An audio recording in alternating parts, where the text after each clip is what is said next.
Hello and welcome to another edition of the homeschool educational supplement that we all know as interesting stuff. Today, as always, we dive into a topic both unusual and curious.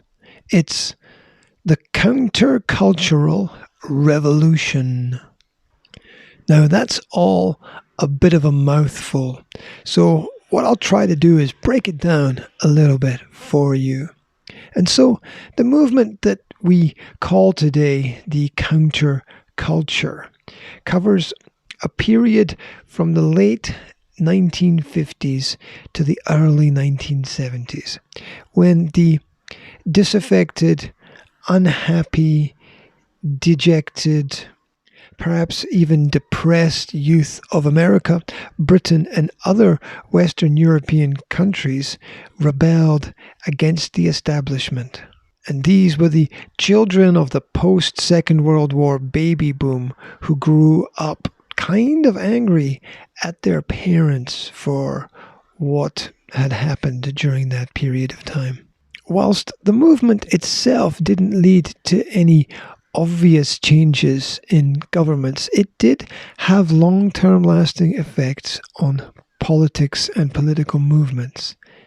It also led to important developments in many areas of life, from art and fashion through to music and technology. Now, it can be argued that no single event led to the rise of counterculture, although one might like to start with the assassination of the American President John F. Kennedy in 1963, but the movement can be traced back to earlier than that. For there had been for some time rather a growing feeling that those in power could not be trusted, combined with a rejection of the restraints imposed as a result of post-war shortages. In the USA specifically, this dissatisfaction manifested itself in the form of protests supporting the civil rights movement, which was opposed to the Vietnam War and pushing for a growth in understandings of the needs to support groups promoting feminism, alternative rights, and appeals for free speech in all areas of society. Across Europe, it was students who acted as the front line of the counterculture movement. This reached its height with the student Revolt in Paris in 1968, which was the closest that any of the counterculture activities came to changing a regime of government. Underlying the whole movement and possibly weakening the legitimacy of any aims was the prevalence of illegal drug use, mainly in the forms of LSD and marijuana. And so, at the time when global communication was becoming more accessible and convenient, the world was becoming a melting pot for different ideas. The movement itself was influenced by many figures that would become icons for years to come. The list is wide-ranging and internationally eclectic and includes names like Malcolm X, Martin Luther King, the Beatles, the Rolling Stones, Gandhi, Che Guevara, who was a very controversial figure, and of course many political leaders of different countries. And so, although it's hard to pinpoint specifics, we can clearly define 8 distinct Western cultural movements. So let's have a look at them.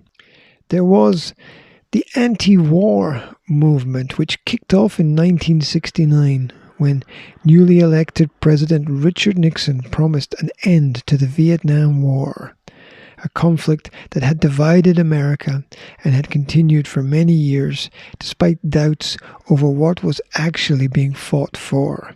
The war itself finally ended in 1975, but then simply bled into what became the Cold War, which was a state of military tension between the United States and the Soviet Union that began in the aftermath of World War II, and is perhaps still ongoing up to this day.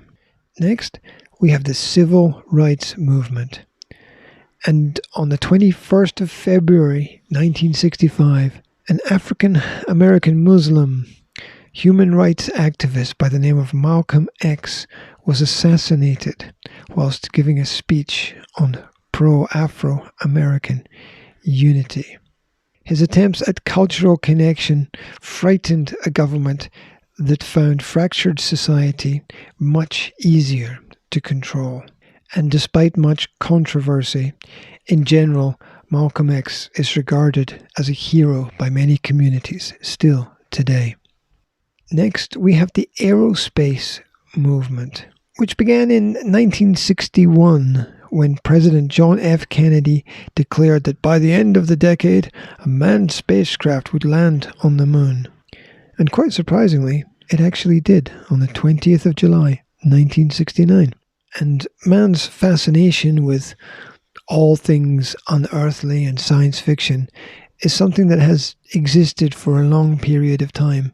And if you look around at culture today, it's still quite a popular topic in literature and also in video games, I've quite noticed as well. Of course, personally, I think we should solve the problems down here before we start trying to rule the space that's up there. But each to their own, I suppose, and who knows what benefits it might bring to try to colonize space or set up space stations. Only time will tell. Next, there was the women's rights movement. And until the 1960s in the Western world, a woman's place was in general believed to be as a wife and a mother and a homemaker. This changed in 1963 when the Equal Pay Act in the UK broke down the final legal barrier for a woman's right to work and be paid fairly. By 1968, women's liberation had become a household phrase, and the successful breaking down of barriers for equality in the workplace carries on even up until today. And as we stand on the shoulders of giants, the present day sees many women climbing up into the boardrooms of many top companies worldwide and doing far more than their fair share to help move society forward, which all in all is a good thing. Although it does become harder and harder to maintain work-life balance, because as you spend more time at work, you tend to be spending less time at home, and it's a very difficult balance to get right. Next, there was the social revolutionary movement, which occurred between around 1963 and 1973. When the USA and the UK underwent massive social transformation, with young people rebelling against conservative social norms and questioning the authority of government. The phrase, "power to the people," became very common in the middle of the decade, and it also saw a rise in hippie culture, art house cinema, and heavy rock music. The Woodstock Festival was a classic, iconic event of this period, and it became a symbol of the power of the people and of free thought. And I guess also it was the beginning of the modern festival movement as well, which gave all the students something to look forward to in summer, that's for sure. Now, the next movement wasn't really a movement, it was more of a crisis, and it was the nuclear problem that emerged in the pressures and tensions through the Cold War. Because during this time, the Soviet Union had been collaborating with Cuba on building bases within an arm's reach of the United States. As a result, the Cuban Missile Crisis of October 1962 is considered one of the main confrontations between the Soviet Union and the United States during the Cold War. It caused huge social stress, and at the time, airplanes armed with nuclear weapons were fueled up on runways and ready to take off at a moment's notice. It was and still is probably the closest the world has come to a form of nuclear annihilation. Luckily, cooler heads prevailed and the problem was averted, most thankfully due to the diplomacy of many of the politicians involved.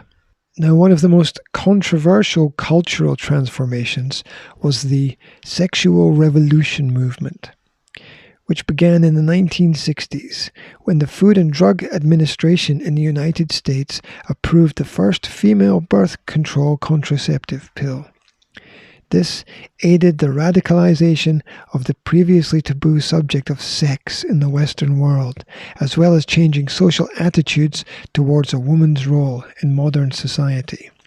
Overall, the pill reduced a woman's chances of getting pregnant, but increased the overall risk of promiscuity and the heightened possibility of broken relationships as a result. Because, as always, freedom is not free. There's always a price that you have to pay. And finally, there was the drug culture movement. With the rise of youth culture and anti-authoritarian behavior, it wasn't long before drug use amongst the youth of society escalated. Although personally, quite where they got the money for the drugs, I'm not exactly sure. But with substances like LSD and marijuana popular among the new wave of musicians and artists in the USA and the UK, especially popular pop bands such as the Beatles and the Rolling Stones, the drug culture expanded. And it was not only promoted through music, but also fashion and film, with people being encouraged to tune in, turn on, and drop out. Interestingly, many of the drugs that were used during this period, and perhaps some which are even still used today, were created to help people with mental and psychological problems. LSD, for example, was first synthesized in 1938 by Dr. Albert Hofmann in Basel in Switzerland. It was a drug that he figured could stimulate the central nervous system and help people. And when it was first created, it was discarded as useless until one scientist spilled some of it onto his hand, and it filtered in to his body through his skin and gave him a very curious experience on his bike ride home.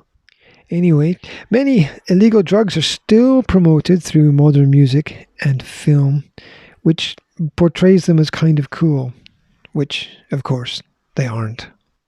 But as people like to do what they see people in the films do, they copy the bad habits, and so society has its perpetual problems. Personally, I don't think anyone should do any illegal drugs. Personally, I don't think anyone should drink anything stronger than coffee. But that's just my personal opinion. Each to their own. Although personally, I've never seen any good come of anybody using any illegal substance. So on that controversial note, that's it. Those were the countercultural revolutions. I hope there was something interesting, unusual, something new for you in today's presentation. If you'd like something different, let me know. And as usual, there are comprehension questions under the video to help you check your understanding. Wherever you are, whatever you're doing, I wish you a fantastic day, and I'll speak to you soon. Take care.